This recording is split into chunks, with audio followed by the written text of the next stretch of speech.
வணக்கம் மக்களே, welcome to Ramya same as YouTube channel. இன்றைக்கி நம்ம கூட பேசுகிறதுக்கு எண்கணித மேதை, ஒரு சிறப்பான அஸ்ட்ராலஜிஸ்ட், ஒரு வாஸ்து எக்ஸ்பர்ட், ஒரு ஆன்மீக சொற்பொழிவாளர்னே சொல்லலாம். அந்த அளவுக்கு ஒரு இன்ஃபர்மேஷன் இருக்க த கிரேட்டஸ்ட் ஆஃப் ஆல் அப்படின்னே சொல்லலாங்க. பண்டிட் அசோக் பாரதி சாரை இன்றைக்கி நம்ம வெல்கம் பண்ணலாம்.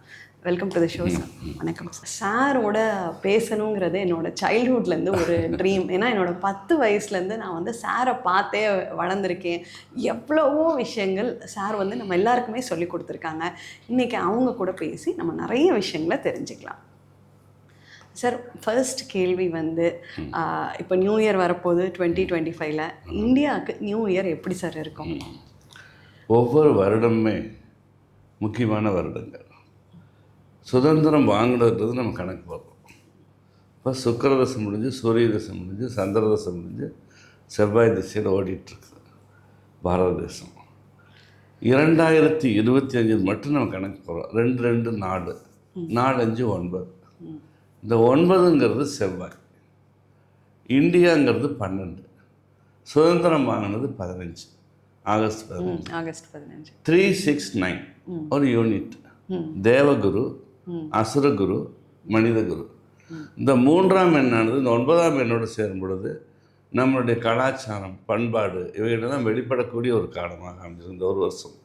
நிறைய கோயில்கள், ஆலயங்கள் சீர்திருத்தம் பண்ணக்கூடியது, கும்பாபிஷேகம் நடக்கக்கூடிய டோட்டல் இந்தியாவும் பாரதம் முழுவதுமே.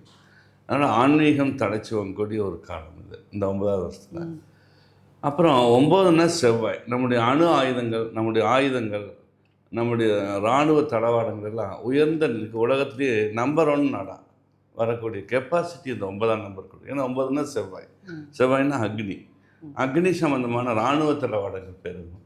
அண்டை நாடுகளோட நட்பாக தான் நம்ம இருப்போம். அதுக்கு பலவிதமான உதாரணங்களாக இந்த 9ஆம் நம்பர் நம்மளுக்கு தாய்நாட்டில் நிறைய விஷயங்கள் சக்ஸஸ் ஆகும். அதனால் வெளிநாட்டு உறவுகள் நம்மளுக்கு சாதகமாகவே இருக்குது. நாம் எங்கேயுமே வம்புக்கு போனது இது வரைக்கும் போனதில்லை. ஆனால் யார் வந்தாலும் அவங்கள வின் பண்ணக்கூடிய கெப்பாசிட்டி நம்மளுக்கு கண்டிப்பாக இருக்குது.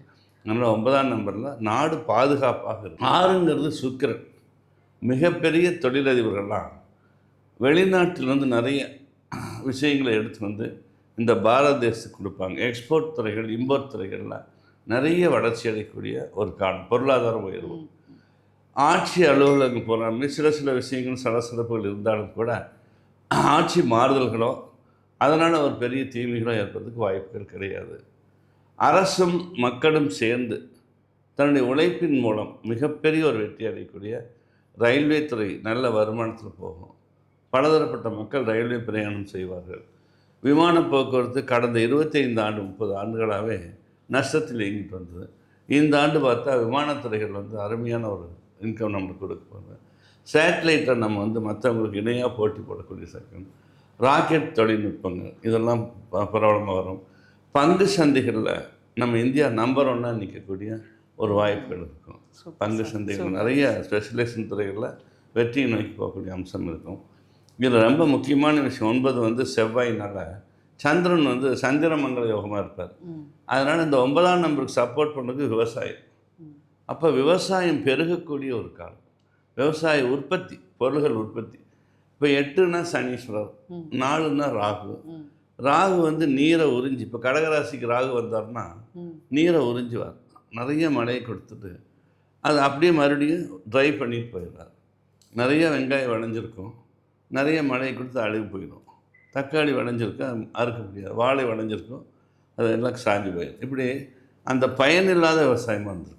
ஆனால் இந்த வருடம் மக்கள் பயன்படுத்தக்கூடிய விவசாயம் நல்ல ஒரு பெரிய வெற்றி நோக்கி போகக்கூடிய ஒரு நிலை இருக்குது. நதிகளை எல்லாம் நம் தேசியமயமானு சொல்லிகிட்டு இருக்கிறோம்.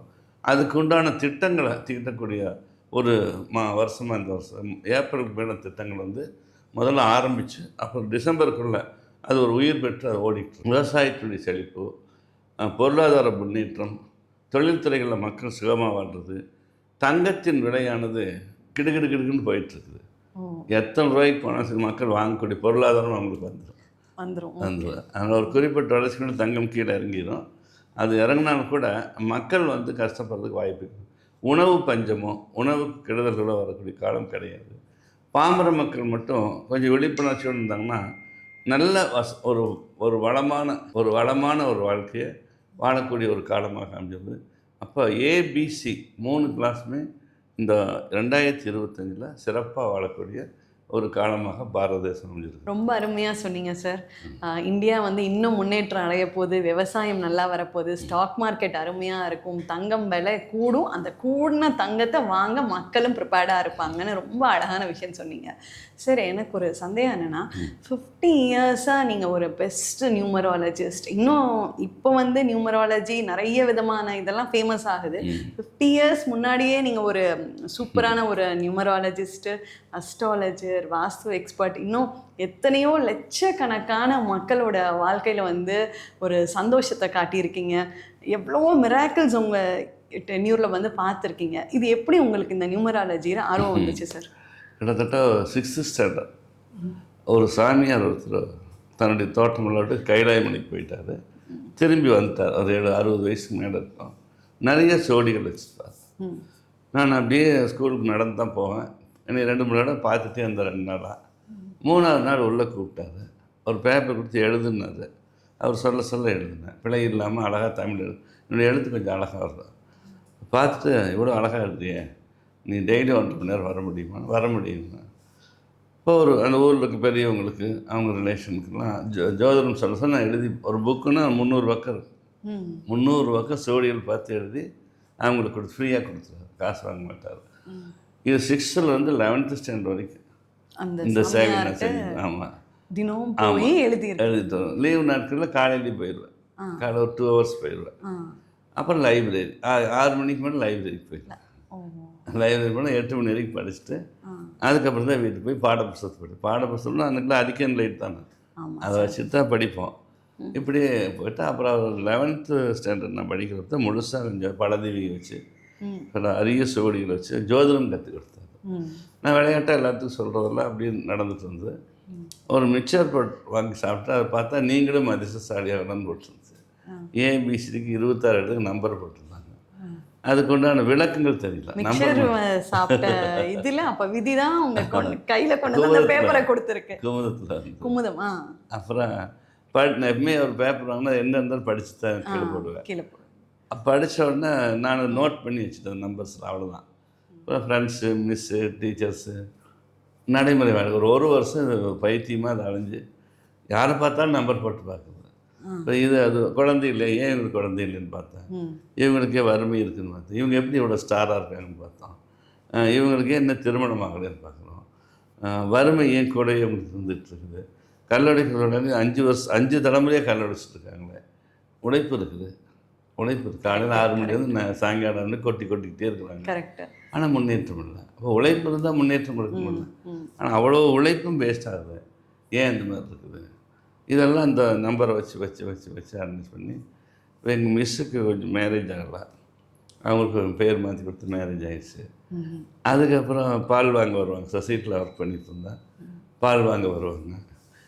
இப்போ என்ன பண்ணுறது, அசோக் மச்சானுக்கு பேர் எப்படி போகிறதுன்னா மச்சான் பேர் சேர்த்து போட்டுருக்குன்னு சொன்னேன்.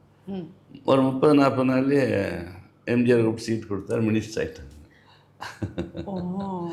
அப்புறம் அப்படியே இருக்க ஸ்கூல் லைஃப் இன்றைக்கி நிறைய மினிஸ்டர் பார்த்துருக்குறோம். அதில் எனக்கு ஒரு உத்வேகம். சாதாரண வாழ்க்கை இது நம்பர் புரட்டி போட்டுருச்சு. அப்போ பாமர மக்களுக்கு இது பயன்படணும். அப்போ இதனோட சம்பந்த கலை எங்கே இருந்துருக்குன்னு பார்க்குறப்ப பண்டிட் சேதுராமன் ஒருத்தர் சென்னையில் இருந்தார்.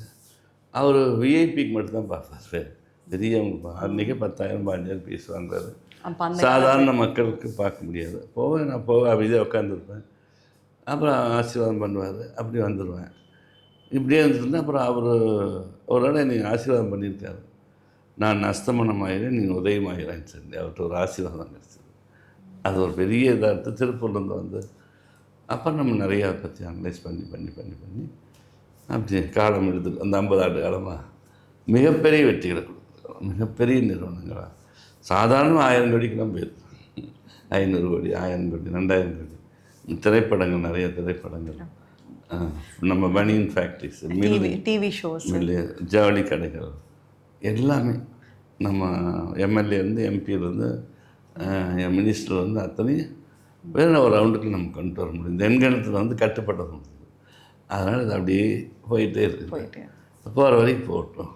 நல்லா சார், கண்டிப்பாக உங்களை மாதிரி இருக்கவங்க நல்லா இருக்கணும், நல்லா வரணும், எங்களுக்கெல்லாம் நல்லா ஹெல்ப் பண்ணணும், எங்கள் வாழ்க்கையில் ஒரு திருப்பு முனையை காட்டணும் சார். கண்டிப்பாக சார். சார், சென்னைக்கு தமிழ்நாடுக்கு 2025 எப்படி இருக்கும்?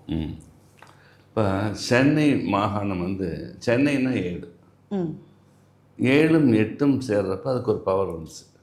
அதே மாதிரி 7, 9 வர்றப்போ இன்னும் கொஞ்சம் பவர் இருக்கும். இந்த 9வது வருஷத்தில் தமிழ்நாடுங்கிறது வந்து 29, 9ங்கிறது வந்து எதிர்மறையான 2 சந்திரன், 9 செவ்வாய். அதனால் ஆப்போசிட்டான நம்பரில் இந்த வருஷம் உதயமாகுது. நிறைய குழப்பங்கள், நிறைய தடுமாற்றங்கள், சிக்கல்கள், பலவிதமான இடையூறுகள் இதெல்லாம் ஏற்படக்கூடிய ஒரு 4-5 மாதம் கொஞ்சம் கன்ஃபியூஸாகவே இருக்கும். பொருளாதாரமாக மக்கள் வாழ்க்கையினுடைய பயணத்திலே தப்பு வராது. நிறைய அரசியல் குழப்பங்கள், சிக்கல்கள், ஆட்சியாளர்கள், அரசு பணிகளில் இருப்பவர்கள், ஆலயத்துக்கும் அரசுக்கும் நிறைய பிரச்சனைகள், நிறைய விஷயங்களில் தொடர்ந்து ஒரு போர்க்களம் இருந்துக்கிட்டே இருக்கும். அதை சமாளிக்கிறதுக்கு அரசு கொஞ்சம் கஷ்டப்பட்டுகிட்டே இருக்கும். ஈஸியாக ஒரு லைஃப் ஸ்டடி பண்ண முடியாது, அவங்க ஆட்சி நடத்த முடியாது. நிறையா பக்கம் வந்து போராட்டங்கள் வந்துகிட்டு இருக்கும். அதெல்லாம் சமாளித்து வர்றதுக்கு எப்படி ஜூன் மாதத்துக்கு மேலே தான். அதுக்கப்புறம் சந்திர மங்கள யோகமாக மாறிடும். வளர்பிறை தேய்விரை, சந்திரனுக்கு தேய்விரையில் கெடுதல் நிறைய நடக்கும், வளர்பிறையில் நல்லா நடக்கும். அதுக்கப்புறம் 6 மாதம் கொஞ்சம் கொஞ்சமாக இதில் இருந்து மக்கள் மீட்டும். ஆனால் மக்கள் சுயேட்சமாக இருக்கிறது, நிறைய மழை பெய்யுறது, அதன் மூலம் விவசாயம் செழிப்படைகிறது, தொழில் வளர்ச்சி அடையுது. இந்த 10 ஆண்டு காலமாகவே டெக்ஸ்டைல் துறை வீழ்ச்சி அடைஞ்சிருச்சு. அது இந்த வருஷம் டெக்ஸ்டைல் வந்து நல்ல வளர்ச்சி நோக்கி போகும். மக்கள் தைரியமாக வந்து டெக்ஸ்டைல் துறைகள் இருக்கிறவங்க வேறு தொழில் போகாமல் மறுபடியும் அதையே ஸ்டார்ட் பண்ணாங்கன்னா ரொம்ப நல்லாயிருக்கும். ஏன்னா நம்ம பெல்ட் வந்து பூராமே ஒரு 5-6 ஸ்டேட் டெக்ஸ்டைல் நம்பி இருக்குது. அந்த டெக்ஸ்டைல் வீழ்ச்சி வந்து 10 வருஷமாகவே இருக்குது. இந்த வருஷம் அதை தூக்கி நிறுத்தி அடுத்த வருஷம் மகத்தான ஒரு வெற்றிக்கு நோக்கி போகக்கூடிய வாய்ப்பு இருக்குது. ஓரளவு தமிழ்நாட்டுக்கு வந்து பலன்கள் வந்து சிறப்பாக இருக்குது. ஆனால் ஆட்சியாளர்களுக்கு போராட்டங்கள் இருக்குது, நல்லாவே போராட்டங்கள் இருக்குது. சார், இன்னொரு சந்தேகம் வந்து நிறைய பேர் சொல்லிட்டு வராங்க, 2035 உலகம் அழிஞ்சிரும், இல்லை பெரிய ஒரு இயற்கை சீற்றங்கள் வரும் அப்படின்னு சொல்லிட்டு வராங்க. அதை பற்றி நீங்கள் என்ன நினைக்கிறீங்க சார்?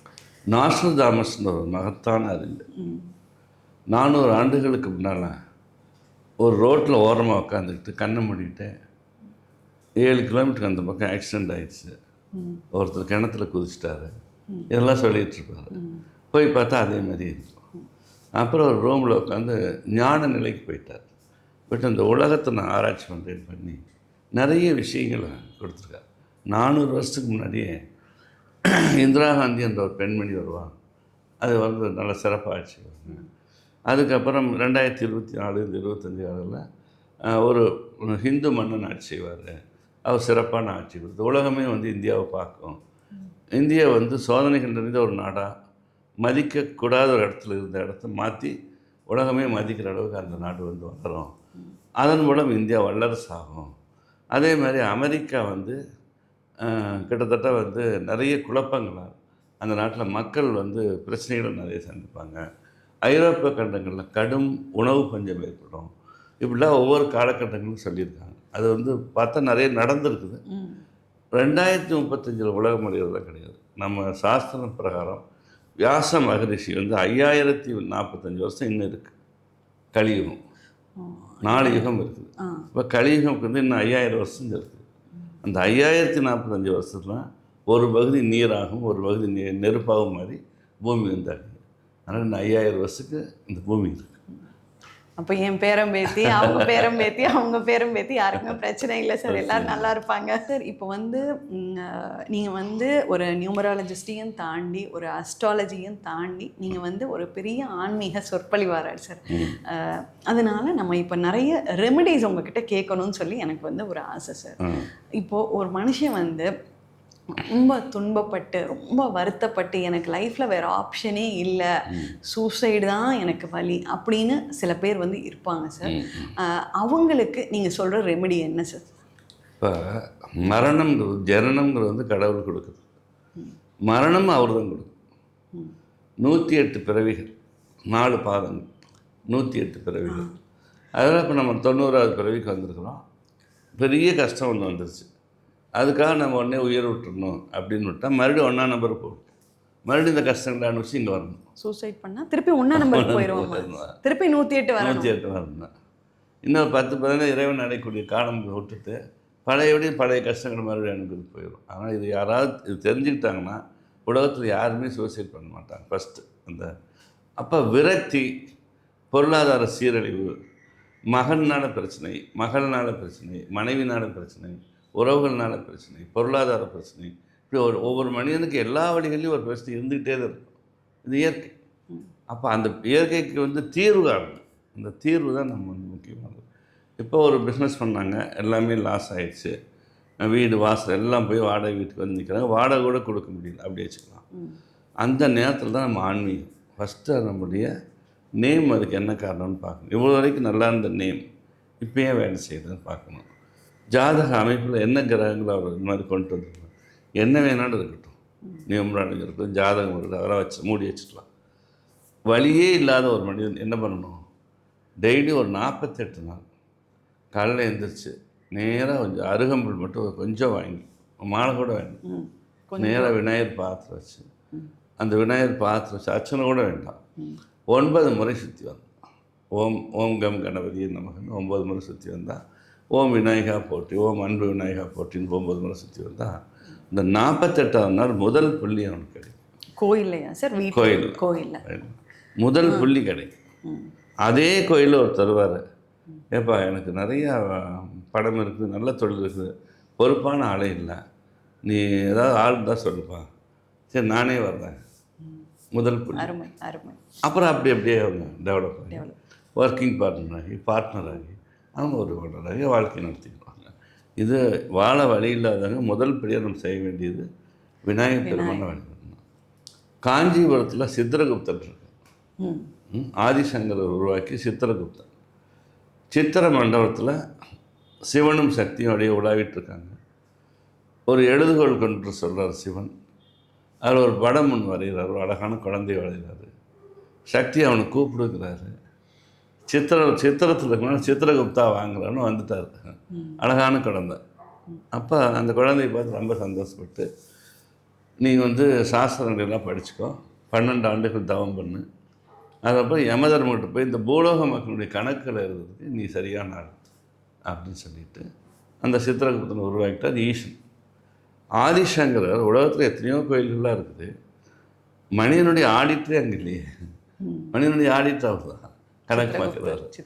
அவரே இங்கே நீதில் கோயிலை உருவாக்கி, இந்த கோயிலுக்கு வருவர்களுக்கு நீ ஜனன கணக்கு நன்மையை மட்டும் கொடுக்கணும், அவங்களுடைய பாவத்தை கொஞ்சம் குறைச்சிக்கோ அப்படின்னு ஒரு வரத்தை வாங்கிட்டு அந்த சிலையை உற்பத்தி பண்ணி வச்சுருக்காரு. அங்கே விநாயகர் வழிபட்டு உள்ளே போனோம்னா கேதுவின் நாயகன் சித்திரகுப்தன் அதிதேவதை.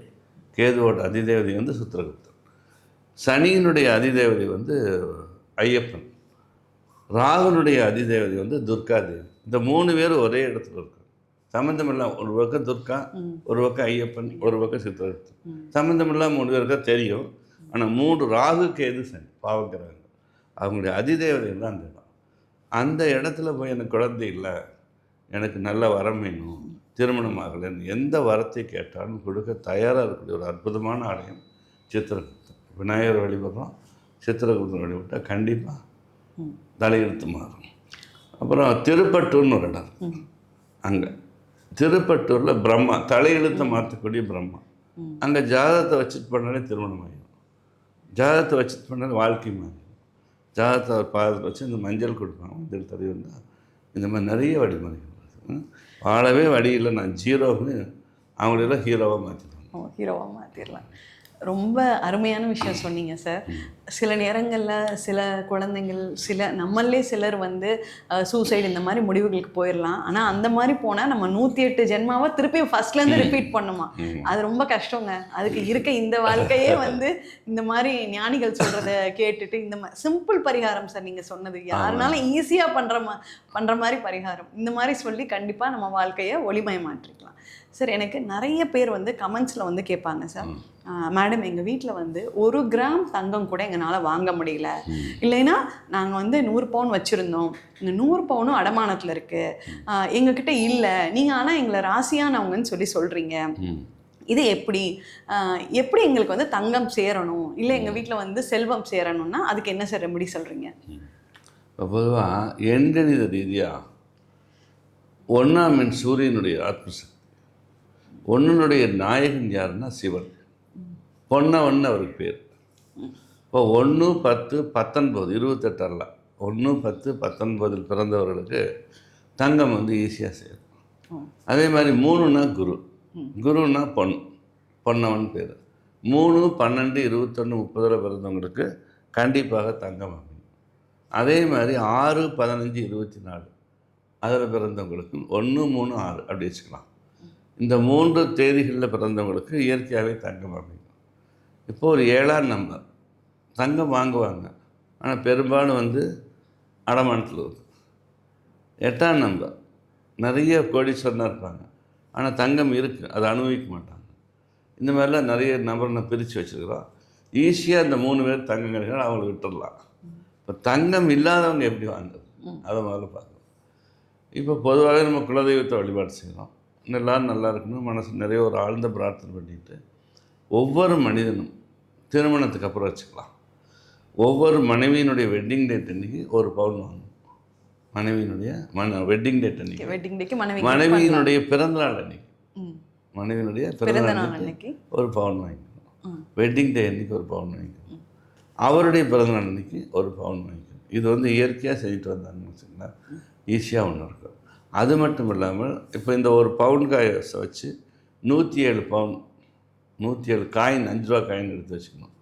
ஒரு குத்து விளக்கு 5 முகம் ஏற்றி வச்சு வெள்ளிக்கிழமை அன்றைக்கி சாயங்காலம் 6 மணிக்கு அந்த வீட்டு பெண்மணி, மனைவிங்கிற ஸ்தானத்தில் இருக்கிறவங்க, அந்த குத்து விளக்கு 5 முகம் ஏற்றி ஒரு சக்கரை பொங்கல் அல்லது கற்கண்டு சாதம், ஏதாவது ஒரு நெய்வேத்தியம் வந்து ஸ்வீட்டாக இருக்கணும் வச்சுட்டு, ஒரே ஒரு கோல்டு காயின் வச்சு சுற்றி 107 5 ரூபா காயின் வச்சு மகாலட்சுமி போட்டு சொல்லிவிட்டு, குபேரன் சொல்லி சொல்லிட்டு, எல்லாமே தமிழ் மந்திரங்க சொல்லிவிட்டு அந்த நெய்வேத்தியம் சாப்பிட்டு வந்தாங்கன்னா அந்த 108 தங்க காயின் சேர்ந்துடும். 108 5 ரூபா காயின் 108 தங்க காயினா மாறி. ஆமாம், ஒரு காயின் வச்சுருக்காங்க தங்கத்தில், 107 5 ரூபா காயின் 108 மாறி எங்கிட்ட வந்து காமிச்சிருக்காங்க. அந்த மாதிரி இது ஈஸியான. எத்தனை மரம் சார் பண்ணணும் இந்த அவங்க பண்ணிகிட்டே இருக்கலாம்.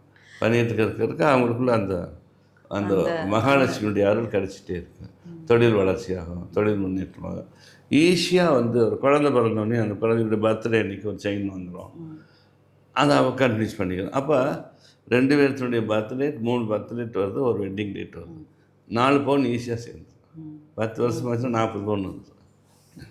சரி, இப்போ அந்த 1 கிராம் தங்கமும் இல்லைனாலும் இந்த 5 ரூபா காயினை வச்சு மகாலட்சுமியும் குபேரையும் வழிபட்டுட்டே வந்தா அந்த தங்கமும் வாங்குற யோகம் வந்துடும். 1 பவுன் வாங்குவாங்க, 1/2 பவுன் வாங்கிட்டுருவேன், அதாவது சேர்ந்துக்கிட்டே வரும்.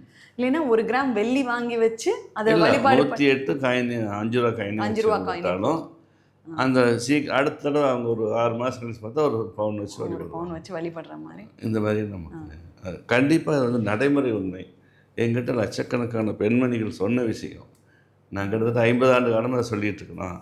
அதனால் எல்லாருமே அதை செஞ்சு பார்த்துருக்காங்க. முழு மனதோடு செய்யும் எந்த காரியமும் தெரியல, ஏதோ பேருக்கு சொல்லிட்டாங்க. அது எப்படி 108 வாங்க முடியும்னா 108 காயின்கள் வந்து என் டேபிளில் வச்சு காமிச்சு நம்பிக்கையா முழு மனதோடு செஞ்சா எல்லாமே அது எத்தனை வருஷம் வேணாலும் ஆகட்டும், ஆனால் சீக்கிரம் வந்துடும். சீக்கிரம் அதை ஃபாலோ பண்ணணும். ஃபாலோ பண்ணால் அந்த நம்பிக்கை வந்து அவங்க. சார் அடுத்த கேள்வி வந்து இதுவும் எனக்கு கமெண்ட்ஸில் ஒருத்தங்க கேட்ட கேள்வி தான் சார்.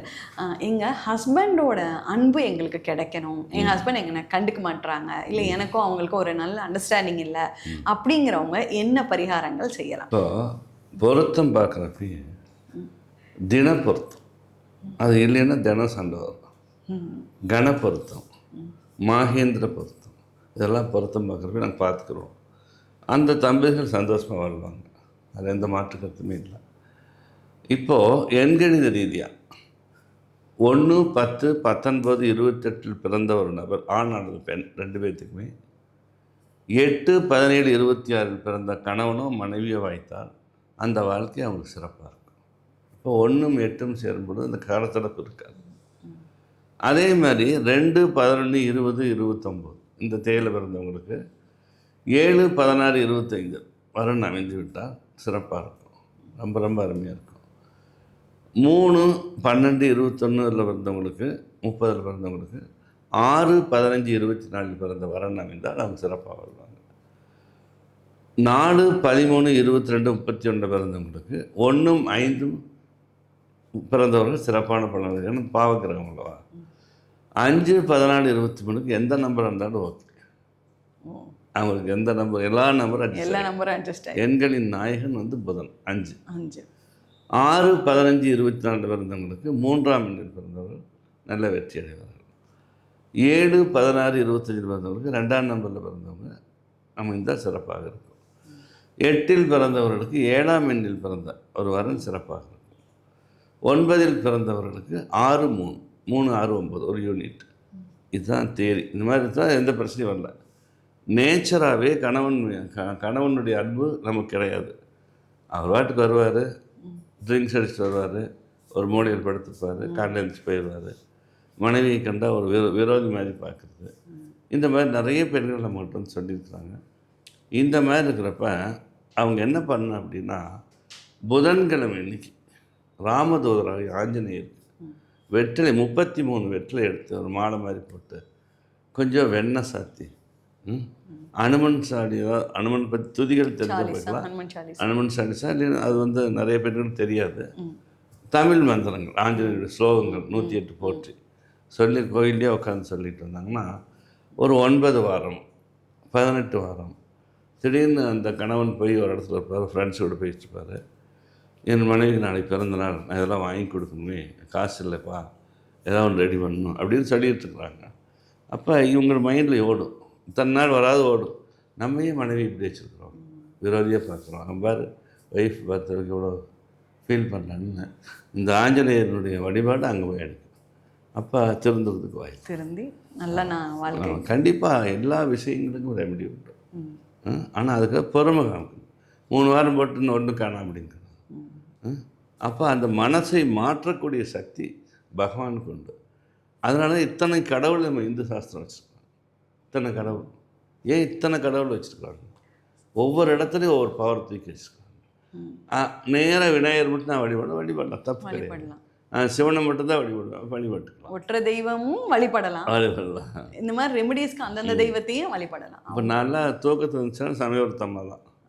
உலகத்தில் எல்லா ஆலயங்களும் போயிடுறேன். போன 3 மாதம் கூட கயா வரைக்கும் போயிட்டு ஒரு 10 நாள் போயிட்டு வந்து எல்லா இடங்களையும் போவேன். ஆனால் கண் முன்னாடி நிற்கிற ஒரே தெய்வம் சமயபுரத்தம்மா. அங்கே ராமர் கோயில் போகிறேன், அயோத்தியில் ராமரை பார்க்குறேன், அழகாக இருக்காரு.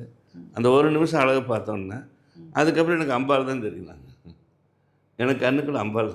நீங்கள் நிறைய வீடியோஸ்லையும் சொல்லியிருக்கீங்க, சமயபுரத்து அம்மா தான் உங்களோட பிரத்யக்ஷ தெய்வம்னு. ஆமாம், அந்த அம்மா மூலமாக தான் இத்தனை மக்களுக்கு. அதனால் கணவன் மனைவி பிரச்சனைகள் எதுவாக இருந்தாலும் நம்ம அதை ஏன்னா இந்த காலத்தில் டிவோர்ஸ்னு வந்தாலே நான் உடனே அனுமதி கொடுக்குறது. அதில் பேரை மாற்றுங்கம்மா. இப்போ ஒரு பெண் வந்து 6ல் பிறந்திருக்குது, 8ஆம் நம்பர் கணவன் அமைச்சா அந்த ரொம்ப டஃப் ஆகிடும். ஆப்போசிட்டான நம்பர் அமைச்சா இப்போ இன்றைக்கி வந்து மிகப்பெரிய தப்பு என்ன நடக்குதுன்னா, நேற்று கூட ஒரு அம்மா அழுதுட்டு என்னுடைய ஃபாலோயர் அவங்க மாப்பிள்ளை வீட்டுக்காரவங்க, நான் 29ஆம் தான் மேரேஜ் வைப்பேன், 29/6/2025 கூட்டி எண் 8 வருது, அன்னைக்கு தான் மேரேஜ் வைப்பேன்னு சொன்னாங்க. இவங்க 5, 7, 8 பண்ணக்கூடாதுன்னு நான் நிறைய உணர்த்திருக்கேன், நிறைய சம்பவங்களை பார்த்துருக்குறாங்க. அதனால் என் பொண்ணை வேறு கொடுக்க போகிறாங்க. அவங்க இந்த தெய்தான் அப்படின்றாங்க. இப்படி சுக்லபட்சம், ஆவணி மாதம் சுக்லபட்சம் இந்த வருஷம் இதெல்லாம் நம்ம பார்த்து திருமணம் முகூர்த்தம் அமைக்கணும். ஆங்கில தேதி ஒரு ப்ராக்கெட்டில் போட்டுருக்கோம். அடுத்த வருஷம் இதெல்லாம் தூக்கி போட்டு வெட்டிங் டேட் எப்போ பார்க்கணுமோ அப்போ பார்க்கறது. வாழ்நாள் முழுசும் கூட வருது வெட்டிங். நம்ம எப்படி ஒருத்தருக்கு வந்து பிறந்த தேதி முக்கியமோ அந்த மாதிரி வெட்டிங் டேட்டும் முக்கியம். அந்த வெட்டிங் டேட்டில் தான் சிறந்த வாரிசுகள், சிறந்த தலைமுறை உருவாக்குறது. அதுக்கு ஒரு முக்கியத்துவம் கொடுக்கறது இல்லை. இப்போ நம்ம திருமண தேதி வந்து 5, 7, 8 வரக்கூடாதுன்னு சொல்லியிருக்கோம். இப்போ கூட முகூர்த்தங்களை கொடுத்துருக்குறாங்க. சார் கூட்டு எண் வரக்கூடாது, ரெண்டுமே. தேதி இன்னைக்கு 5 வரக்கூடாது, தேதி ஒன்றா இருக்கலாம், கூட்டி எண் 5 வந்தாலும் வரக்கூடாது. தேதியும் வரக்கூடாது, கூட்டி எண்ணும் ஆமாம், 5, 7, 8 திருமணத்துக்கு ஆப்போசிட். 5 புதன் மெர்க்குரி, அது வந்து நிலையற்ற வாழ்க்கையை கொடுக்கும். 7 கேது, அது வந்து டிவோர்ஸ் லைஃப் கொடுக்கும். 8 சனி, வாகனங்களில் ஆபத்துகள் கொடுக்கும். நான் இந்த 3 எண்களையும் நம்ம அவாய்ட் பண்ணுறதுனால. ஸோ எந்த எண்களில் கல்யாணம் பண்ணக்கூடாது, கல்யாணம் பண்ண வாழ்க்கை சந்தோஷமாக இருக்க என்ன செய்யலாம்னு சொல்லி ரொம்ப மிக சிறப்பான ரெமெடி கொடுத்துருக்கீங்க சார். சார், இப்போது கல்யாணம் நடந்துருச்சு, ரீசெண்டில் நம்ம நிறைய பார்த்துருக்கோம் சார். குழந்தையின்மை, குழந்தைங்க பிறக்கலை, ஃபஸ்ட்டு வேண்டான்னு நினச்சிடுறாங்க, இல்லை வேணும்னு நினச்சும் பிறக்கலை. அந்த மாதிரி சந்தான பாக்கியத்துக்கு நீங்கள் சொல்கிற ரெமெடி என்ன சார்?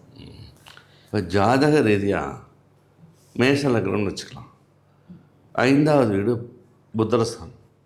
அந்த வீட்டில் ராகு, கேது, குரு இருந்தால் வாரிசுகள் இருப்பதில்லை. அது குரு இருந்தால் ரொம்பவே படாதப்படுத்திடும். அப்போ 5ல் ராகு, இப்போ கணவன் ஸ்தானத்தில், மனைவி ஸ்தானத்தில் 5வது வீட்டில் கேது. இது முதல் குற்றம் எங்கே நடந்துச்சுன்னா, திருமணம் பார்க்குறப்ப, பொருத்தம் பார்க்குறப்ப இங்கே ராகு இருந்தால் ஓகே. இப்போ அது அங்கே கொஞ்சம் பவராக இருக்கணும், மனைவி வீட்டில் அல்லது கணவன்கிட்ட பவராக இருக்கணும், அப்படி வச்சுருக்கணும். அந்த தப்பு நடந்து மேரேஜ் ஆயிடுச்சு. இதுக்கு எண்கணித ரீதியாக தீர்வு நிறைய நான் கொடுத்துருக்கேன். இப்போ 5ஆம் தேதி பிறந்தால் வாரிசு இருக்கிறது இல்லை, 7ஆம் தேதி பண்ணாலும் வாரிசு இருக்கிறது இல்லை. இதெல்லாம் வாரிசு போராட்டம் ஏன் இருக்குன்னு எத்தனை மெடிக்கல் பார்த்தாலும், டெஸ்ட் டியூப் பேபிக்கே போனால் கூட அது ஒரு நிலையற்ற வாழ்க்கை தான் உங்களுக்கு கொடுக்குது. அப்போ பெயர்களை சரி செய்து, பிறந்த தேதிக்கு தகுந்தாற்போல் பெயர்களை சரி செய்து, மாங்கல்ய தேதியை மறுமாங்கல்யம்னு ஒன்று இருக்குது, அதை பண்ணிவிட்டு நான் எழுத சொல்லுவேன். டெய்லி காலையில் 5 மணிக்கு எழுந்திரிச்சு குளிச்சுட்டு சஷ்டி கவசம் படிச்சுட்டு அவங்கவுங்க பேரை எழுத சொல்லுவேன். இந்த மாதிரி 105 நாள் 160 நாள் எழுத சொல்லுவேன். கண்டிப்பாக அதுக்குள்ளே கன்சியூவ் ஆகிடும். ஆனால் 30 நாள் கழிச்சு சொல்லுவேன். எல்எம்பி டேட் சொல்லு, லாஸ்ட் பீரியட் டைம் டேட் சொல்லு. 2 3 குறித்து வச்சுக்கணும், நம்ம ஆஃபீஸ்லேயே குறித்து வச்சுருவாங்க. அதெல்லாம் வருஷத்தில் ஆலயங்கள் மட்டும் போக சொல்லுவாங்க. கண்டிப்பாக 105 நாளில் கன்சீவ் ஆகிடும். 108 நாள்லேயே மாற்றம். இந்த மாதிரி ஒரு 10-15,000 குழந்தைகள் எடுத்தாச்சு. 15,000 மேலே. இது வந்து கம்மி, எனக்கு சரியாக கணக்கு தெரியல. வருஷத்தில் ஒரு 200 கேஸ் 200 பேர் இந்த மாதிரி நம்ம பார்க்குறோம். எல்லாம் ரிச் பீப்புள்லேருந்து சாதாரண பீப்புள்லேருந்து பார்க்குறோம். எல்லாருமே நம்மளை ஃபாலோயிங் பண்ணாங்கன்னா கண்டிப்பாக மீடியாவிலேயே காமிச்சாங்க. நான் விஜய் டிவியில் இருக்கிறப்ப இந்த வருஷம் வந்து பார்த்துட்டு போகிறாங்க, எழுதுனாங்க. அடுத்த வருஷம் குழந்தையோடு வந்து காமிச்சாங்க. இது நிறைய ப்ரூஃப் பண்ணியிருக்கிறாங்க. அதுக்கு நிறைய ரெமெடி இருக்குது. குழந்தை இல்லாதவங்களுக்கு இது சரி, எண்கணிதம் இதெல்லாம் வேண்டாம், எனக்கு எப்படியாவது கோயில் மூலமாக வரணும் அப்படின்னா, பழனியில் குழந்தை வேலாயுத சாமி, ஆமாம், குழந்தை வேலாயுத சாமி, அவருக்கு வந்து அந்த குழந்தைய பச்சை துணி ஒன்று எடுத்து ஒரு 6 மீட்டர் எடுத்து சுற்றி அபிஷேகங்கள் பண்ணி, ஒரு நாள் சின்ன அன்னதானம், புளியோதரை, தேங்காய் சாதம், தயிர் சாதம், ஏதோ ஒரு அன்னம் வச்சு, ஒரு பாக்கு மட்டையில் வச்சு, ஒரு தண்ணி பாட்டில் கொடுத்து, அந்த தொடர்ந்து ஒரே ஒரு தடவை பழனியில் போய் செஞ்சுட்டு வந்து ஒன்று. பெங்களூர்லேருந்து மைசூர் போகிற சொன்ன 50 கிலோமீட்டர் தொட்டமல்லூர்னு நினைக்கிறேன். அந்த இடத்துக்கு பேர் நவநீத கிருஷ்ணன். குழந்தையாகவே இருக்கார் நவநீத கிருஷ்ணன். நவநீதம்னா வெண்ணெய் உண்ட கண்ணம், நவநீத கிருஷ்ணன். அப்போ தவழ்ந்த மனிதனில் குழந்தையாகவே இப்படி இருப்பார். அந்த கிருஷ்ணன் போய் வழிபட்டால் கண்டிப்பாக குழந்தை வரம் கொடுப்பார், சந்தான கோபம் கொடுப்பார். நிறைய ரெமெடிஸ் இருக்குது. அவங்க ஜாதக ரீதியாக பண்ணிட்டா ஈஸியாக வந்துடும். பொதுவாக இந்த கோயில்களுக்கு போயிட்டு சார். அதுக்கப்புறம் வந்து பிள்ளைங்க பிறந்துட்டாங்க, நல்லா படிக்கணும் சார், படிப்பு வரணும். படிக்க வைக்கிறதுங்கிறது இந்த காலத்தில் ரொம்ப கஷ்டமாக இருக்குது சார். நல்ல படிப்பு வர்றதுக்கு என்னென்ன ரெமெடிஸ் சார் சொல்கிறீங்க? பொதுவாகவே குழந்தைகள் பிறந்தோடனே நல்ல பெயர் சொல்லணும். ஃபஸ்ட் பெயர் சுட்டிட்டாலே அவங்க சிறந்து வந்துடுவாங்க. குழந்தைய கொண்டு நமக்கு ஸ்கூலில் சேர்க்குறோம், பெரிய ஸ்கூல் போவோம், 1 லட்ச ரூபா ஃபீஸ் எல்கேஜிக்கு, ஆனாலும் அந்த குழந்தை படிக்கிறது இல்லை. ஒரு கவர்மெண்ட் ஸ்கூலில் படிக்கிற குழந்தை நல்லா படிக்குது. அது காரணம் அந்த பெயர். இப்போ 9th வந்து அந்த குழந்தைகளை வந்து மே மாதம் கூத்தனூர் சரஸ்வதி, கூத்தனூர் போய் சரஸ்வதி தேவி வழிபட்டால் படிக்காத குழந்தையும் படிக்கும். கூத்தனூர் சரஸ்வதி. வியாழக்கிழமை தோறும் தட்சிணாமூர்த்தி வழிபட்டால் கல்வியில் வந்து சிறந்து விளங்க முடியும். சந்திரனுக்கு வந்து திங்கட்கிழமை காலையில் சந்திர ஓரைன்னு ஒன்று இருக்குது. அந்த சந்திர ஓரையில் ஒரு தேங்காய் எடுத்துகிட்டு போகணும். அதை உடச்சிட்டு அந்த நீரை பாத்திரத்தில் பிடிச்சி வச்சுட்டு அந்த குடுமி எடுத்துடணும். குடுமி எடுத்து அது நல்லா ஒரு டிஷ்யூ பேப்பர் வச்சு தொடச்சிட்டு அந்த ஈரத்தையெல்லாம் தொடச்சிட்டு நிறைய தேங்காய் எண்ணெய் ஊற்றி சந்திரனுக்கு தேங்காய் எண்ணெயில் 18 வாரம் போட்டால் புத்தி பிரகாசமாக இந்த ஹைப்பர் ஆக்டிவ், கான்சன்ட்ரேஷன் இல்லாதது, எப்போ பார்த்தாலும் செல் பார்த்துட்டு படிக்கிறது இல்லை, இந்த குழந்தைகள்லாம் மாறி சிறந்த கல்விக்கு வந்துடுறாங்க. நீட்டில் கூட அவங்க பாஸ். ஸோ மண்டே அன்னைக்கு சந்திரஹோரையில் 6 to 7 6 to 7 தேங்காய் எண்ணெய் ஊற்றி தீபம் ஏற்றுறது ஒரு சிறப்பான குடுமி பகுதி. நல்ல வேலை கிடைக்கணும் சார். படித்தா மட்டும் போதுமா, வேலை கிடைக்கணும், சம்பாதிக்கணும். அப்போ அதுக்கு என்ன சார் எப்படி சொல்லுவீங்க? இப்போ சென்னை பீப்புள்னு வச்சுக்கோங்களேன், வெள்ளிக்கிழமை ஒரு 9 வாரம் நேராக அஷ்டலக்ஷ்மி பெசநகர் காஞ்சி மகா பெரிவா நிறைய சொல்லியிருக்காங்க அந்த அஷ்டலக்ஷ்மி பற்றி. அந்த அஷ்டலக்ஷ்மி போய் முறையாக ஒரு வழிபாடு செஞ்சுட்டு அந்த வீரலக்ஷ்மின்னு ஒன்று இருக்கும். வீரங்கிறது வந்து கல்வி, செல்வம், தொழில் எல்லாத்துக்குமே. அந்த வீரலக்ஷ்மிக்கு போய் ஒரு தாமரை மலர் கொடுத்து அப்படியே ஒரு பிரார்த்தனை பண்ணிட்டு வந்தாங்க. தொடர்ந்து செஞ்சுட்டாங்கன்னா ஒரு 9 வாரத்துக்குள்ளே அவங்களுக்கு ஒரு நல்ல ஜாப் ஒன்று கிடைக்கும். அதுக்குள்ளே போயிடணும். அது அப்படி இருக்குது, இப்படி இருக்குது, அது எனக்கு பிடிக்கல, குறை சொல்லக்கூடாது, கிடைச்ச வேலைக்கு போயிடணும். அப்புறம் 3 மாதத்துக்குள்ள அது என்ன பண்ணி இன்னொரு இடத்துக்கு கூட்டிகிட்டு போகும். அப்புறம் 3வது தடவை நம்ம பீக்கில் போயிடும். அப்போ அவங்க நினச்ச மாதிரி ஜாப்புக்கு போயிடும். இது சென்னை பீப்புளுக்கு வச்சுக்கலாம். டோட்டல் இந்தியா மதுரையில் வந்து ஒத்தக்கடைன்னு ஒரு இடம் இருக்குது. நரசிம்மமூர்த்தி யோக நரசிம்மர் ரோமச மகரிஷிக்காக, அது பெரிய கதை. ரோமச மகரிஷிக்காக மீண்டும் நரசிம்மர் அவதாரம் எடுத்து மதுரை பூமியெல்லாம் நடுங்கி அப்போ பிரகலாதன் வந்து அதை சமாதானப்படுத்தி அந்த யோக நரசிம்மராக இருக்கார். அவர் ஒரு அற்புதமான சக்தி. அங்கே வந்து மகாலட்சுமி தாயார். இப்போ சாதாரண வந்து பகவான் நல்லா உயர்ந்திருப்பார். மகாலட்சுமி ஒரு 3 அடி தான் இருப்பாங்க. எல்லா கோயிலுக்கும் பார்த்துருப்பீங்க. அங்கே மட்டும் அவர் 6 அடி, இந்த அம்மாவும் 6 அடி. அப்போ அந்த அளவுக்கு ஃபோர்ஸ் ஆகி அவருடைய உக்கரத்தை தணிச்சாங்க மகாலட்சுமி தாயார். அங்கே போனோம்னாலே ஃபஸ்ட்டு வந்து நம்ம உடம்புல இருக்க தீய சக்திகளாக ஓடிடும். 1 நரசிம்மர் எடுத்துடுவார், துரதிர்ஷ்டத்தையும் எடுத்துடுவார், திருஷ்டிகளையும் எடுத்துடுவார். இந்த 3 எடுத்தால் நம்ம ஜக்ஸ் ஆகிடும். இந்த 3 தான் ஒரு மனிதனை பிடிச்சி ஆட்டிடுச்சு. அப்போ லக்ஷ்மி தேவி அருள் கொடுத்துருவாங்க. அப்போ உனக்கு வருமானம் வரப்பா போப்பான்னு நினச்சி கூத்தனூர் சரஸ்வதி, ஒத்தக்கடை லக்ஷ்மி, சமயபுரம் மாரியம்மன், இந்த 3 ஒரு சேர வழிபட்டா. இன்றைக்கி நைட் ஆரம்பிக்கிறோம், நேராக காலையில் கூத்தனூர் போயிடுறோம். அம்மா வழிபட்டு மத்தியானத்துக்கு சாயங்காலத்துக்கு சமயம் வந்துடுறோம். ஈவினிங் போகிறதுக்குள்ள கோயில் பூட்டிட்டாங்கன்னா விட்டுடலாம். இல்லைன்னா அடுத்த நாள் காலையில் இருந்து லக்ஷ்மி வழிபட்டுருவோம். அப்புறம் மீனாட்சி அம்மன், அது தனி ட்ராக். அது மீனாட்சி அம்மன் பேச நாள் முழுசாக பேசிட்டு இருக்கு. இந்த 3 ஆலயங்களும் ஒட்டுக்கா வழிகிறப்ப கல்வி, செல்வம், வீரம் 3மே கிடைக்கும். இதெல்லாம் அனுபவிச்சு சார் 300 கோடி சரக்கு கப்பலில் நிற்குது. ஜெர்மன் போயிட்டா என் லைஃப் நல்லாயிருக்கு. ஆனால் வீடு பிரம்மாண்டமாக வச்சுருக்கேன், 5 கோடி கட்டியிருக்கேன், 10 கார் வச்சுருக்கிறேன். ஆனால் பெட்ரோல் வாங்க காசு இல்லை. இத்தனைலாம் எங்கிட்ட இருக்கும் சார், இருக்கும். இதுதான் யதார்த்தம் சார். ஆமாம் இருக்குது. ஆனால் எங்கள்கிட்ட பெட்ரோல் வாங்க காசு இல்லை. அந்த சரக்கு அந்த பக்கம் போயிடுச்சுன்னா ஓகே, இந்த பக்கம் வந்தால் நான் தீர்ந்தேங்க சார், ஒன்றும் கவலைப்படாத. அது அவங்களுடைய ஜாதகத்தை பார்த்து ஒரு பரிகாரம் சொல்கிறோம். ஒரு ஆலய வழிபாடு, மேக்ஸிமம் வழிபாடு, பரிகாரங்கள் கிடையாது. வழிபாடு செஞ்ச உடனே அப்படியே மாறிடுது, சரக்கு போயிடுது, அவங்களுக்கு பார்ட்டி வந்து ஓகே ஆகிடுது. இந்த மாதிரி நம்ம அந்த ஊரில் இருந்ததுனால எக்கனாமிக்கலாக உங்களுக்கு எப்படி டெவலப் பண்ணுறதுக்கு நம்ம கொஞ்சம் அதிகமாக மக்களுக்கு நியூமரிக்கல் மூலமாக சொல்கிறாங்க. உழைப்பு, திறமை, அறிவு, ஆற்றல், செல்வம் எல்லாமே திருப்பூரில் இருக்குது. எந்த சப்போர்ட்டும் இல்லாமல் நாங்கள் ஒரு உயர்ந்த நிலைக்கு வரக்கூடிய காரணம் அந்த மக்களுடைய உழைப்பு. சார், இப்போது கடவுள் வந்து நம்ம விதியை அமைச்சிட்டு தான் நம்மளை அனுப்புகிறாங்க. இப்போ நம்ம இந்த கோயிலுக்கு போகிறதுனாலையோ இந்த பரிகாரம் செய்கிறதுனாலையோ அப்போ நம்ம விதியை மாற்ற முடியுமா? நாள் என்ன செய்யும், கோல் என்ன செய்யும், முன்னாடி வந்து கோல் என்ன செய்யும், கூற்றுவன் என்ன செய்யும் அப்படின்னு சொல்லி ஞானசம்பந்தர் சொல்கிறார்.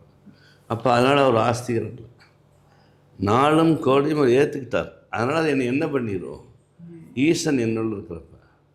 அப்போ ஒன்றுமே இல்லை, நான் ஈசனையே வந்து வழிபாடு செய்கிறேன், என்கிட்ட அது இருக்காதுல்ல. ஈசனை நான் வழிபாடு செய்யும் பொழுது அந்த ஈசனே என்னுள்ள இருக்கிறப்ப இந்த கோள்கள் இது என்ன செய்கிறது அவருடைய கூற்று. அவர் ஒரு ஞான சந்த அன்னையே பால் கொடுத்ததுனால அவருக்கு அந்த ஞானம் இருக்குது. இப்போ சாதாரண மனிதர்கள் எப்படின்னா, ஆலயம் தொழுவது சாலவும் நன்று அப்படின்னு சொல்லியிருக்காங்க. பிறவி பெருங்கடல் நீந்துவர் நீந்தார் இறைவனடி சேராதார். ஜனனி ஜென்ம சௌக்கியானாம் வர்த்தனி குலசம்பதாம் பதவி பூர்வண்யம். இந்த பதவிங்கிறது நமக்கு ஒரு போர்ஷன். நீ இப்போ பிறந்துட்ட இன்னொரு 70 80 வந்து வா அப்படின்னு அனுப்பிச்சுடுறாங்க. இதில் ஆலயம் அப்படிங்கிறது ஆன்மா லயமாகிறது தான் ஆலயம். இது லௌகீகம். நம்ம வாழ்ந்துட்டு இருக்கிற வாழ்க்கை அதுக்கு ஆலயம் இருந்துக்க சாப்பிட்றோம், வேலை செய்கிறோம், இதெல்லாம் லௌகீகம். நம்முடைய ஆன்மாக்கள் பூரா ஒரே இடத்துல கூட்டுற இடம் பேர் ஆலயம்னு சொல்கிறோம். அப்போ அந்த ஆலயத்தில் சித்தர்களால் உருவாக்கப்பட்ட சித்தர்கள் தான் முதல் முறை ஆலயத்தை கொண்டாந்து மனிதனுடைய பாவ கணக்குகளை குறைச்சாங்க. அதில் முதன்மையான சித்தர் யாருன்னா அகஸ்தியர். அகஸ்தியர் வந்து நிறைய பரிகாரங்களை அவர் ஆலயங்களுக்கு சொல்லியிருக்கார். அப்போ ஒரு மனிதன் வந்து விதியை வெல்ல முடியுமா அப்படிங்கிறதுக்கு, விதியை வெல்ல முடியும். விதி மதி கதி. விதிங்கிறது சூரியன், கதிங்கிறது சனீஸ்வரர், மதிங்கிறது சந்திரன். இந்த 3 சேர்ந்து ஒரு மனிதனை ஆட்சி செய்யும். 2 செடி வளர்க்குறோம், 2 செடி வளர்க்குறோம். நல்லா பெருசாக இருந்துச்சு, ஒரு மாம்பழம் காய்க்குது, இனிப்பாக இருக்குது. இன்னொரு செடியில் வர மாம்பழம் கசப்பாக இருக்குது. ஏன்னா வித்து கசப்பு. 100 மாம்பழம் வந்தாலும் அப்படித்தானே இருக்கும். இது 100 மாம்பழம் வந்தாலும் இனிப்பாக இருக்கும். அந்த வேர்கள் எல்லாம் கிளைகள் எல்லாம் விட்டு ஒட்டு மாஞ்செடி வைக்கணும். அடுத்த மாம்பழம் இனிக்குது. வித்து கசப்பு. இது விதி மதியால் வெல்றது. அந்த மதின்னு ஒரு கோடு போடுறோம்ல, இந்த ஒட்டு மாஞ்செடி மூலமாக அங்கே நல்லது கொடுத்துருவோம். இப்போ வித்து கசப்பாக இருந்தாலும் விதி மோசமாக இருந்தாலும் அடுத்த பழம் இனிப்பாக கிடைக்குது. மதியால் நம்ம வென்றோம். அந்த மதிங்கிறது தான் ஜோதிடம், சாஸ்திரங்கள், அறிவு, ஆற்றல், நம்முடைய எண்கணிதம், இதெல்லாம் அது கொண்டு வந்து வரதுனால ஆலயங்கள் வந்து நமக்கு பரிபூர்ணமான ஒரு வெற்றியை கொடுக்கறது தான் ஆலயங்கள். அதனால் அது இல்லாமல் வாழ்க்கையில் வெற்றி வரவே முடியாது. நாத்திகர்கள் சொல்லிக்கலாம், ஆனால் அப்படி இருக்கிற இப்படி இருக்கிற கோயிலுக்கு போனதில்லை அப்படின்னா அவங்க போக மாட்டாங்க, ஒய்ஃப் பூரா போயிட்டுருவாங்க. அடுத்து ரெமெடிஸ்லேயே வந்து ஃபாரின் விசா கிடைக்கணும், ஃபாரின் போகணும், அங்கே படிக்கணும், இல்லை அங்கே வேலை கிடைக்கணும்னா காமனான ரெமெடிஸ் என்ன சார் சொல்கிறீங்க? இந்த 7, 16, 25 பிறந்தவங்களுக்கு ஈஸியாக விசா கிடச்சிடும். ஈஸியாக ஃபாரின் போயிடுவாங்க.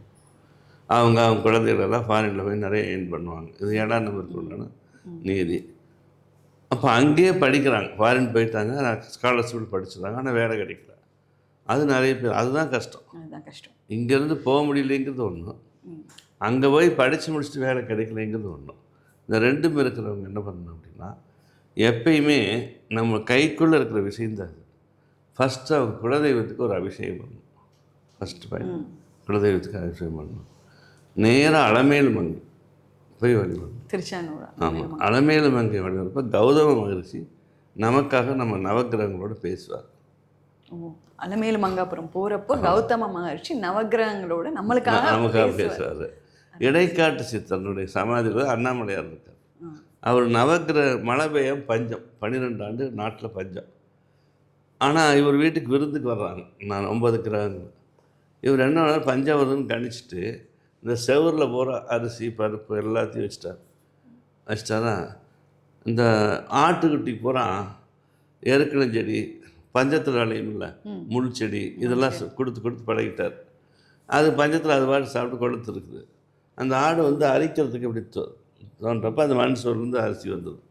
அதுதான் சாப்பாட்டு இவர் மட்டும் எப்படி செழிப்பாக இருக்கார், எல்லா இடத்துலையும் நல்லா பசுமையாக இருக்குதுன்ட்டு அவங்ககிட்ட போய் கேட்குறாங்க. வாங்க நான் அரிசி போய் விருந்து போகிறேன்னு நவகிரகத்தை போட்டு என்ன பண்ணிட்டாரு, அவங்களாம் தூங்க ஆரம்பிச்சிருந்தாங்க. மழை வர்றதுக்கு குரு எங்கே இருக்குன்னு சனி எங்கே இருக்குன்னு தெரியுமில்ல, எல்லா கிரகத்தையும் மாற்றி போட்டோன்னே மழை வந்துடுச்சு. எந்திரிச்ச உடனே நவக்கிரகம் எப்படி மழை வந்துச்சு, என்ன 6 வருஷம் மழை வரக்கூடாது அப்படின்னா அப்புறம் அவர் ஆசீர்வாதம் பண்ணிவிட்டு அப்பேற்பட்ட இடைக்காட்டு கிரகங்களையே புரட்டி போட்ட சக்தி வாய்ந்த இடைக்காட்டார் இடம் திருவண்ணாமலை. அந்த திருவண்ணாமலையை நம்ம கிரிவலம் வந்து 9 எல்லா விஷயம் வந்துட்டு உள்ளே போய் தரிசனம் பண்ணிவிட்டு அங்கே ஒரு தெப்பக்குளம் இருக்குது. அங்கே தெப்பக்குளத்தில் ஒரு புதன் லிங்கம்னு ஒன்று இருக்குது, கடைவாணி. அந்த புதன் லிங்கத்துக்கு ஒரு அபிஷேகம் பண்ணால் உடனே விசா கிடைச்சு. உடனே கிடைக்கும். நடைமுறை உண்மை. புதன் லிங்கத்துக்கு அபிஷேகம்.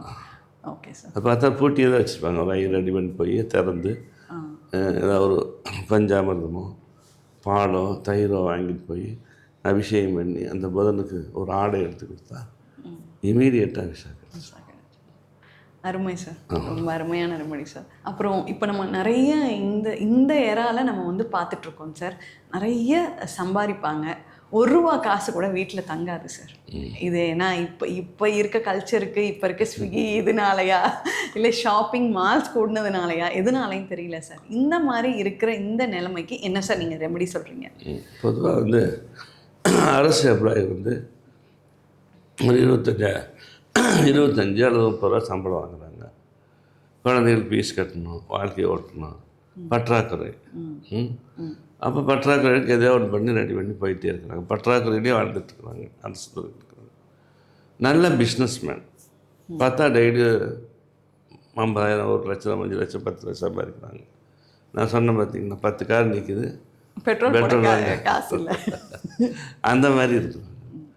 இதுக்கெல்லாம் ரெமெடி என்னன்னு கேட்டால், நம்முடைய வாழ்வாதாரத்துக்கு காரணம் நம்முடைய லக்னத்திலிருந்து 9ஆம் வீட்டு அதிபதி.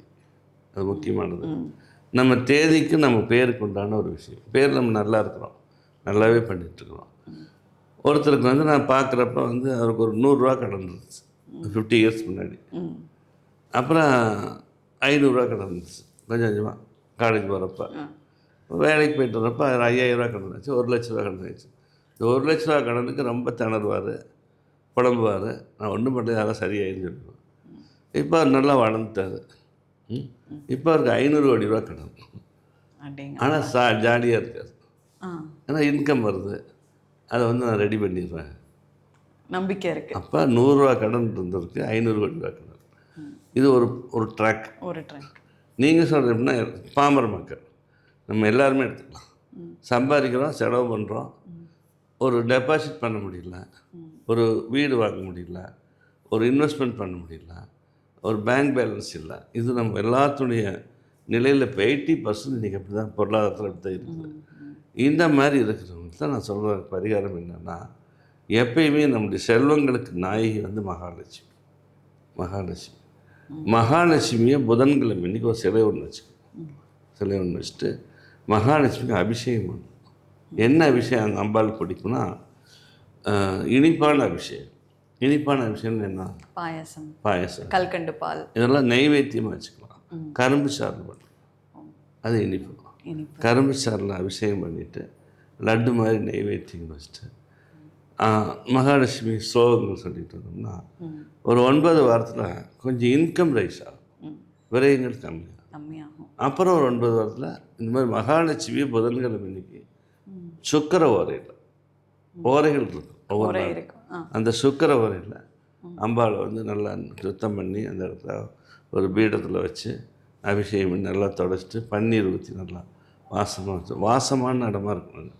பன்னீர் ஊற்றினா நல்லா ஸ்மெல் வந்துடும். அது மாதிரி கழுவக்கூடாது. அப்புறம் நல்ல ட்ரெஸ் ஒன்று போட்டு, அந்த ட்ரெஸ் கூட பச்சை கலர் இருக்கும். அம்பாளுடைய ட்ரெஸ் பச்சை கலர் வச்சுட்டு அந்த இடத்துல வந்து நெய்வேத்தியம் வச்சுட்டு ஒரு ஸ்லோகங்களை சொல்லிட்டு இருந்தோம்னா அப்படியே நம்மளுக்கே தெரியும் போன மாதத்தோட இன்றைக்கி இன்கம் ரைஸ் ஆகும். போன மாதம் வந்த செலவை விட கம்மியாக செலவு வரும். அப்படியே டேடி ஆகிடும். ஒரு 12 மாதத்துக்குள்ளே ஓரளவுக்கு நம்ம கொஞ்சம் என்ன நினைக்கிறாங்கன்னா மக்கள் இது வந்ததுக்கப்புறம் விட்டுருவாங்க.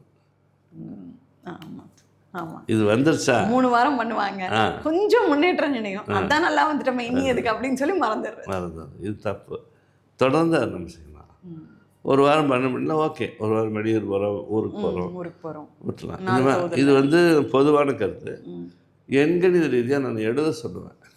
உதயத்தில் எழுந்துருச்சு அது ஒரு 105 நாள், 108 நாள், 140 நாள், 150 நாள் டைம் கொடுப்பேன். அந்த அதிர்ஷ்ட தேதிகள் கொடுப்பேன். அந்த தேதிகளில் இன்கம் வரும், மற்ற தேதிகளில் சுமாராக இருக்கும். அந்த இன்கம் பார்த்தா 150 நாள் எனக்கு அபரிமிதமான இன்கம். ஒரு பார்பர் நண்பராக இருந்தால் சின்ன வயசில் அவருக்கு வந்து இந்த தேதிகள்லாம் ராசி.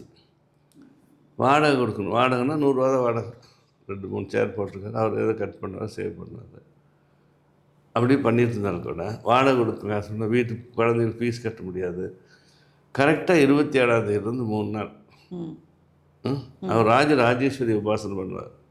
இவருக்கு எவ்வளோ தேவையோ அது வந்துடும். அந்த மாதிரி பக்தியில் கொண்டு போயிருக்காங்க. எண்களை வச்சும் உபாசனை செஞ்சும் மாற்றிக்கலாம் நம்ம விதிப்பயன். அப்புறம் வள்ளலாருடைய இடம் ஒரு புனிதமான ஒரு இடம். அங்கே ஒரு சாமியார் இருந்தார். இப்போ இல்லை அவர். வள்ளலாரையே நினச்சி வாழ்ந்தவர்.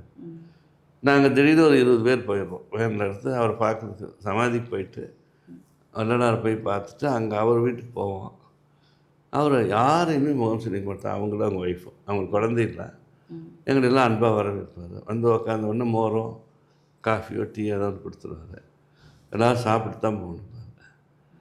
சாப்பாட்டு போய் மளிகை ஜாமான் வாங்கி எத்தனை பேர் இருக்குன்னு பார்த்து மளிகை ஜாமான் வாங்கிட்டு அவன் கொண்டாந்து கொடுப்பான்.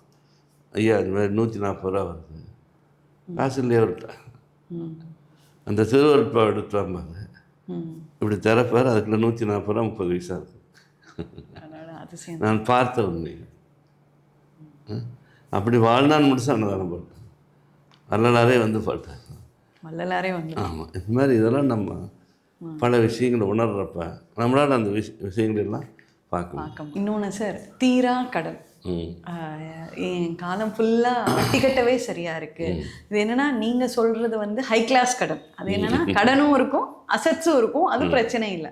ஆனால் மிடில் கிளாஸ் பீப்புளு, நம்மளை மாதிரி சாதாரண மக்கள் வந்து மாதம் ஃபுல்லாக நாள் ஃபுல்லாக சம்பாதிக்கிறாங்க, ஃபுல்லாக வட்டி கட்டிடுறாங்க. அதை பார்க்குறப்பவே ரொம்ப வருத்தமாக இருக்கும். அந்த மாதிரி இருக்கவங்களுக்கு நீங்கள் சொல்கிற ரெமெடி கடன் தீரணும் சார். கடன் தீரணும். ஏன்னா வந்து உலகமே வந்து அதில் நிற்கிது. இந்தியாவே எவ்வளோ கடன் வாங்குது, தமிழ்நாடு எவ்வளோ கடன் வாங்குதுலாம் சொல்கிறோம். நான் ரொம்ப இதில் வந்து சின்ன வயசில் நொந்து போய் நிற்க இடம் தந்த மண்ணுக்கு மரம் தரும் வாடகை நிழல். இது என்னைக்காவது தீர்மா அந்த கடன்? அந்த மாதிரி கடன் தீராமல் இருக்குது. ஒரு செடி வச்சுட்டா மரம் ஆயிடுச்சு, அந்த மரத்துக்கு வந்து நிழல். அது என்னைக்காவது தீருமா? தீரா கடன் தடை வச்சு எழுதுறது. அப்படி அதில் அனுபவிச்சிருக்கணும்னு சொல்கிறேன். தீரா கடன் அப்படிங்கிறது ஒன்றுமே கிடையாது. நம்முடைய வாழ்க்கை பாதையில் நம்முடைய திருமணம் பண்ணுற ஒரு மகளுக்கு ஒரு 5 லட்ச ரூபா எஸ்டிமேட் போடுறோம், 10 லட்ச ரூபா ஆகிடுது. ஓகே, 5 லட்ச ரூபா கடன் வாங்கிடும். அந்த கடன் தீரவே தீராது. அடுத்த பொண்ணு ரெடியாக இருக்கும். இது திருமணம் சம்மந்தமான கடன். பற்றாக்குறையான சம்பளம் நம்மளுக்கு பத்தாமல் இருக்கிற கடன்.